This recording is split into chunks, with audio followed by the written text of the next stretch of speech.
In this video, I will provide my trip itinerary and show how my friends and I spent my 12 days in Iceland.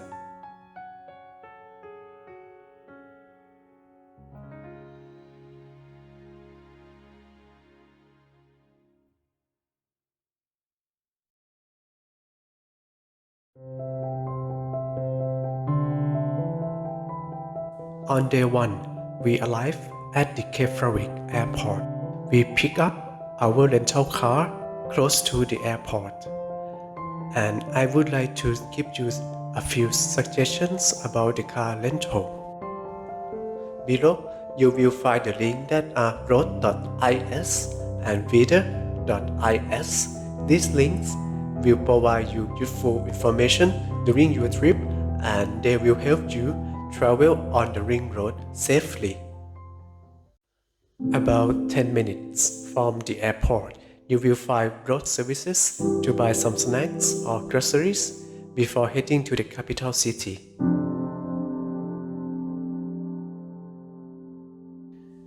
We took about a 30 minutes drive from the airport to Reykjavik and then visit the Sun Voyager, described as a dreamboat or an ode to the sun.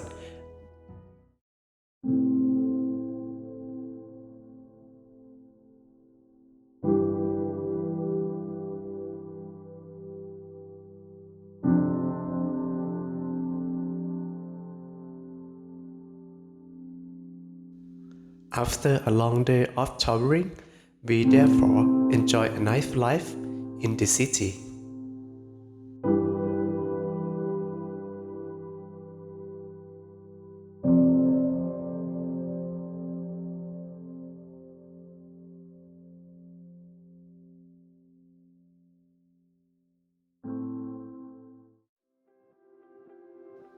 We began our day 2 with Kerid Crater, just about an hour drive from Reykjavik. It is located in the south of Iceland, along the Golden Circle.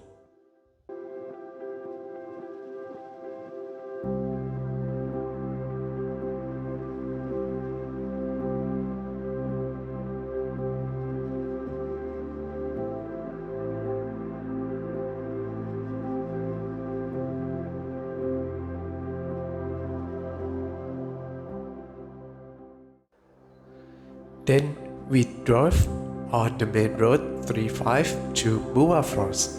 It took us only around 10 minutes walk to the viewpoint.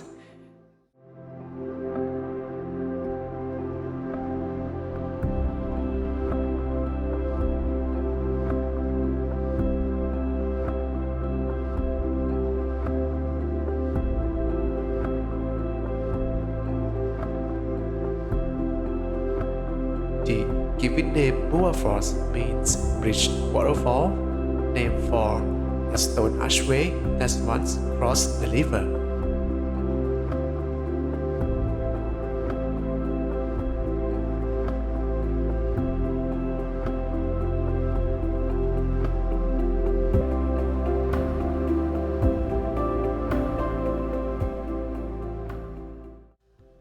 Our next stop is Strokkur glacier.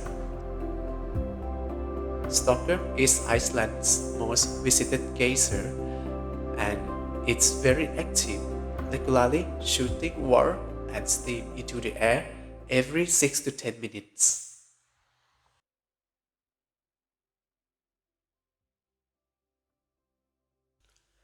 Just only 10 minutes drive from the glacier, we then arrive at Gullfoss, a favorite among locals and tourists. Its name means Golden Falls, a nod to its golden experience on sunny days.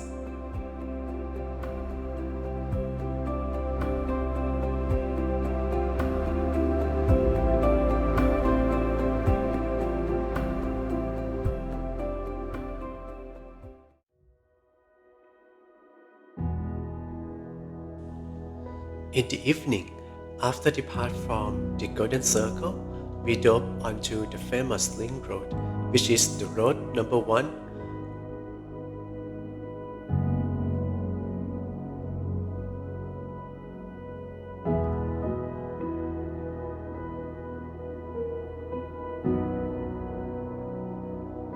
we visited Seljalandsfoss.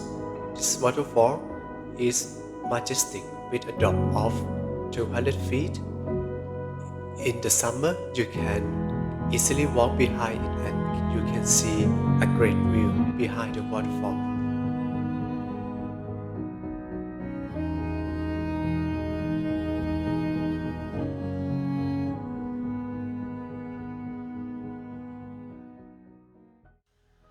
We then walk in the west direction to find a hidden waterfall. Its name is Gljufrafoss, hidden behind a narrow spooky canyon.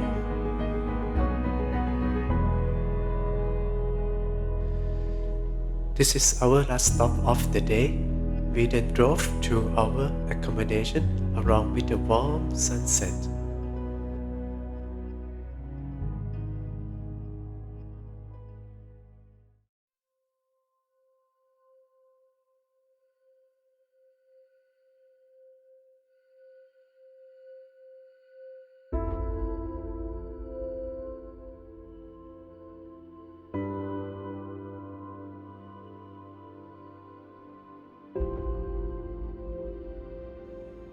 On day 3, we first head to one of the biggest waterfalls in Iceland, Skogafoss, that is translated to forest waterfall. The waterfall got this name because Iceland was once 75% covered with dense forest.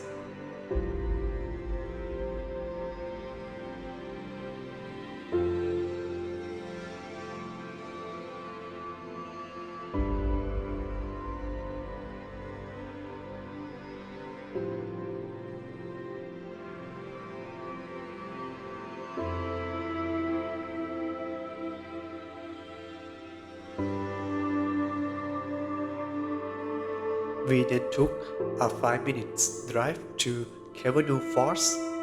It took us only about 15 minutes to walk to the viewpoint. The waterfall is very close to the ring road, but half hidden away in a valley in South Iceland. Therefore, it's considered as a hidden gem. Here, you can carefully walk behind the waterfall for your Instagram photos.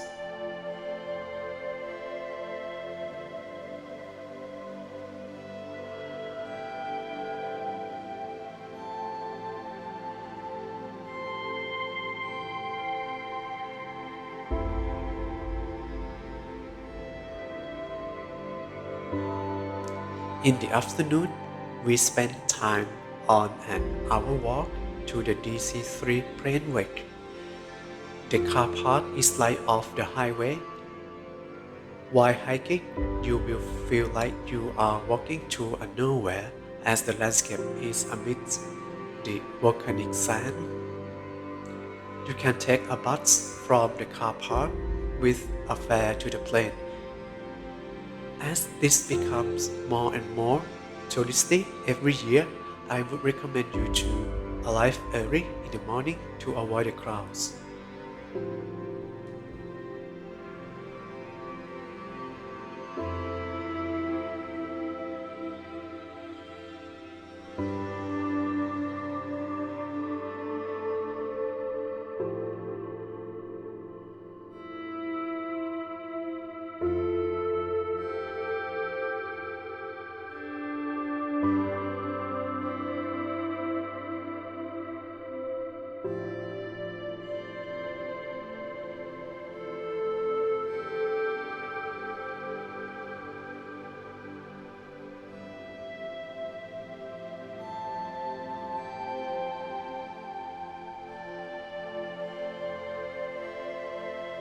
After taking our Instagram photos, we decided to take the bus service back to the car park.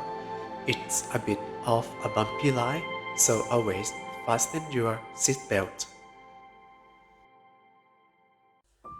In the evening, we traveled to the Yoda Cave. We drove through a lovely city, Hvammsvik. You may stop there in the city for dinners or check in at your hotel before heading to the cave.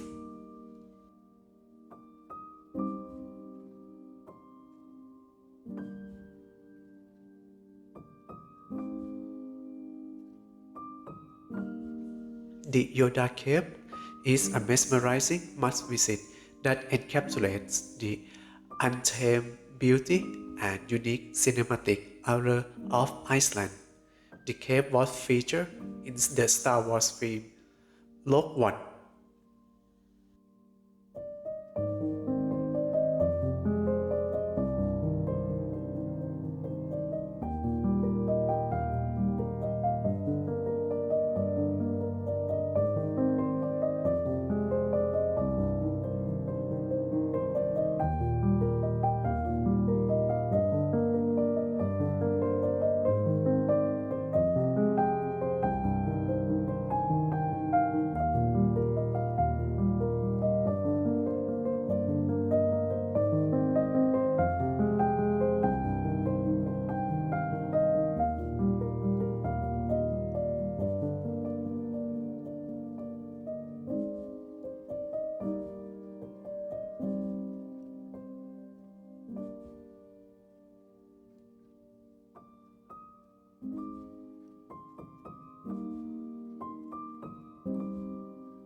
We then drove to the backside beach near Wick as our last stop of the day.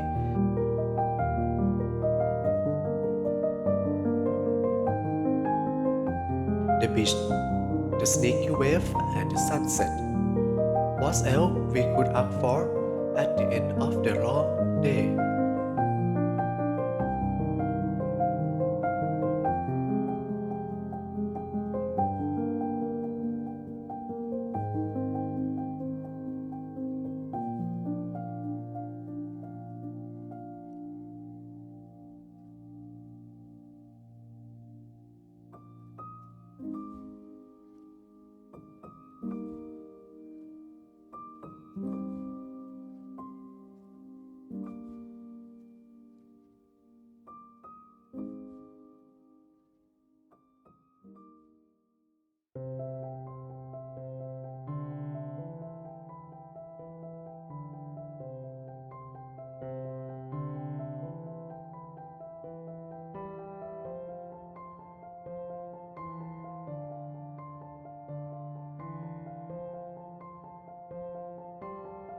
We start day 4 with a guided tour to Katla Ice Cave in the morning.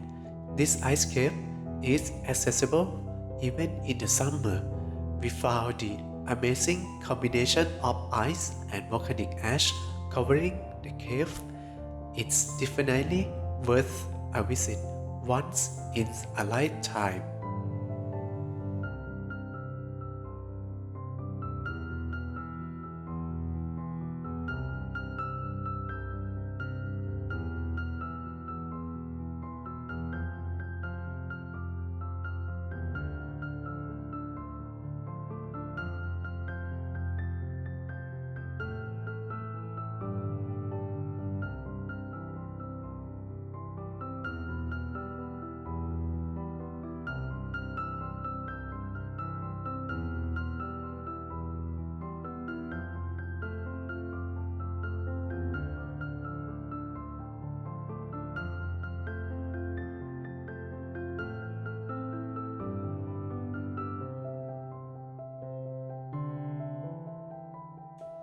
After returning to Wick from the ice cave, we drove on the ring road about an hour to the canyon. Its name is difficult to pronounce. The name of the canyon is the combination of the two rivers that run through it.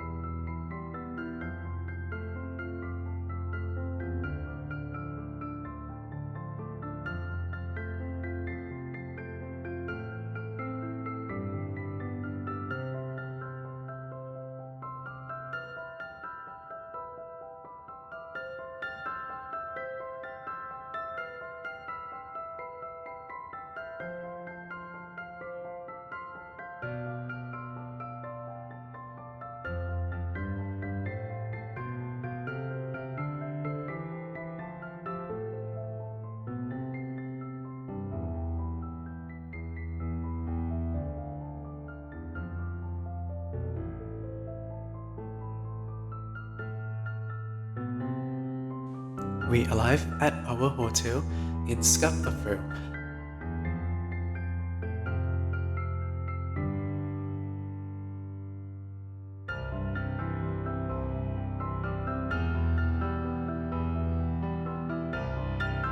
And spent a few hours anticipating the breathtaking show of Northern Lights.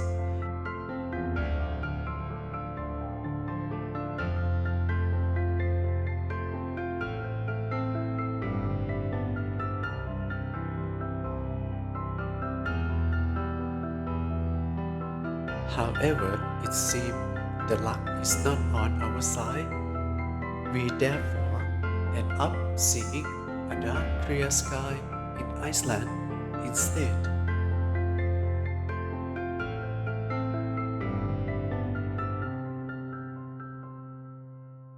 We start day 5 with a 15 minutes walk to the glacier close to our hotel in Skogafoss. It's not crowded in the morning, so we really got to enjoy the quiet and scenic view here.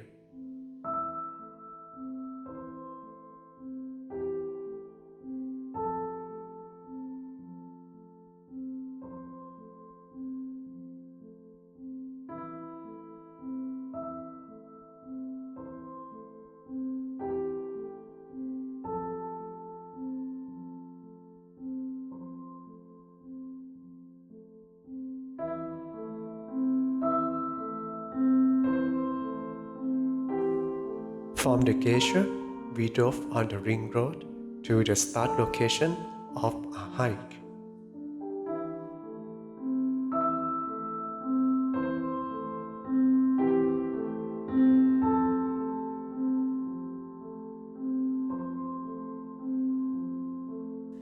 We then arrived at Mulagljufur Canyon. We took an hour hike to the breathtaking viewpoint. This canyon is a hidden treasure of the south coast of Iceland.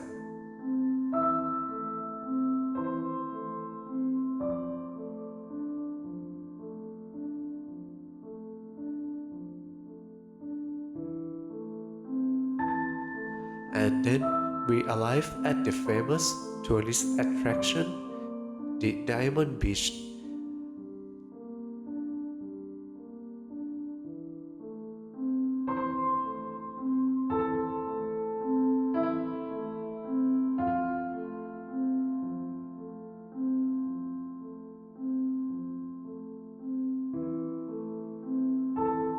The icebergs on the Diamond Beach come from the nearby glacier lagoon, where chunks of ice break off from the glacier and float out to the sea. The icebergs eventually wash up on the shore, where they are sculpted by the waves and tides.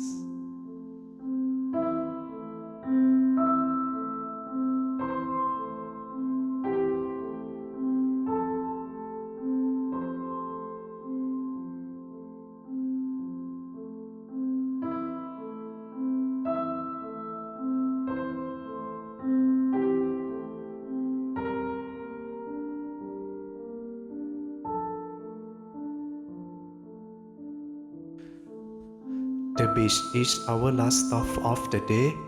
We then drove further on the ring road to our accommodation in Hvammsvik. Unfortunately, the weather was not on our side. Snowstorms arrived and took over the sky. Therefore, there was no chance for us to see the Northern Light tonight. Then we checked the weather forecast and road conditions from weather.is and load.is for the next few days. We found that the weather was going to get worse and the yellow warning would be there from day 6 to day 8 of our trip. We now decided to go back to Reykjavik instead of driving to the eastern and northern areas of Iceland. This was a tough decision, but we needed to prioritize our safety. With a 50 minutes drive from Perth, we then arrived at a beautiful place called Stokksnes. As expected, the weather was still very severe. It's very difficult for us to stay outside and take several photos and videos.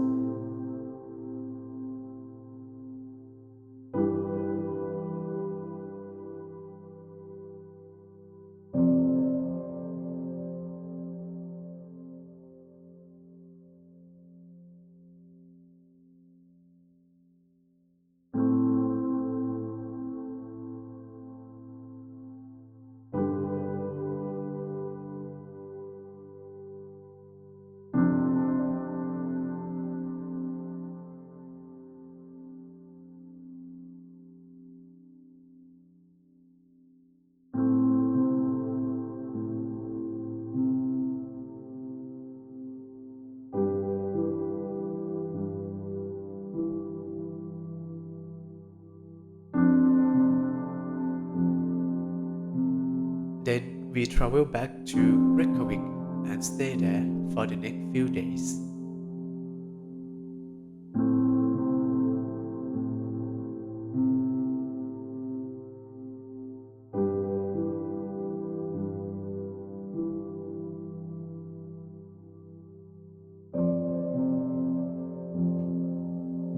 There are several things to do in Reykjavik. We walk and buy some souvenirs around the famous rainbow streets. We went to a few museums in the city, including the National Museum,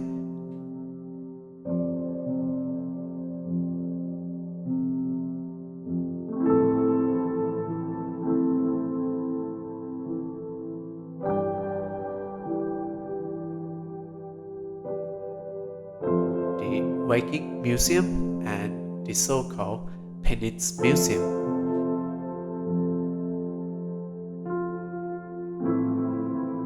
We also went whale watching.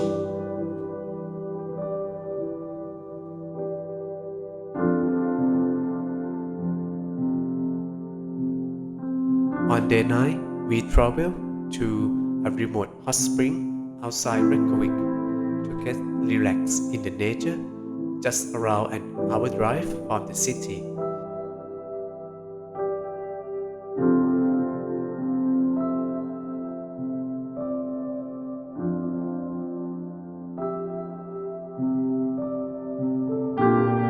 Then we stay overnight in Borgarnes, located in the north of Reykjavik. We wished we would see another light there, but the sky was still covered with snow.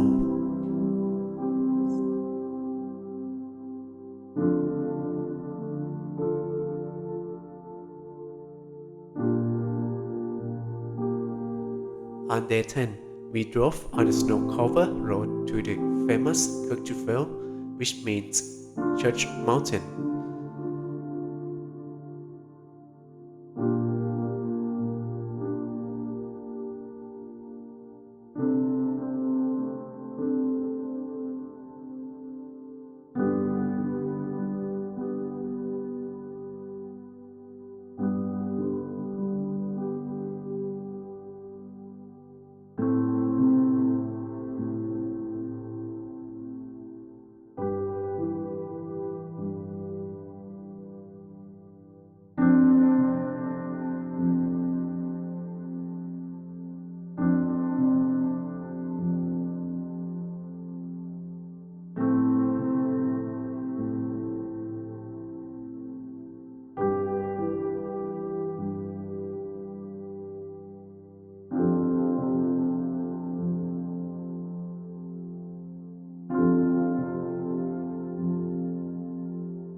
Then we stay overnight in Akranes with a good hope to see the northern light.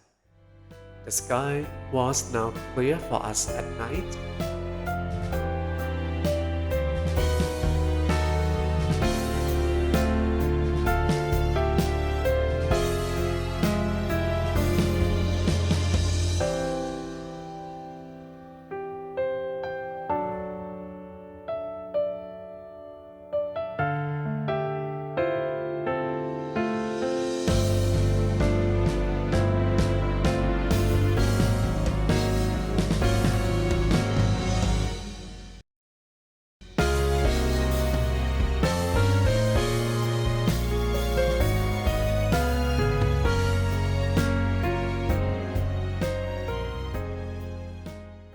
There you go, my 12 days itinerary in Iceland during winter time in March-April. We could only travel between the west and southeast areas of Iceland. On day 11, we then traveled back to Reykjavik and bought some souvenirs back home. Don't forget to ask a tax refund form if you buy something valuable. And on day 12, in the very early morning, we flew back to our home country. I wish I would have another chance to visit Iceland in summer between June and July to travel to remote areas in Highland to witness its magnificence. During summer, Iceland could be another country compared to itself during winter. To the audience, as you set off on your journey, once again, you must remember that the journey itself has meaning. The destination is not everything, so before you reach the end of your journey, keep your eyes open. Use the chance to take in the world around you. Thanks for watching. Peace.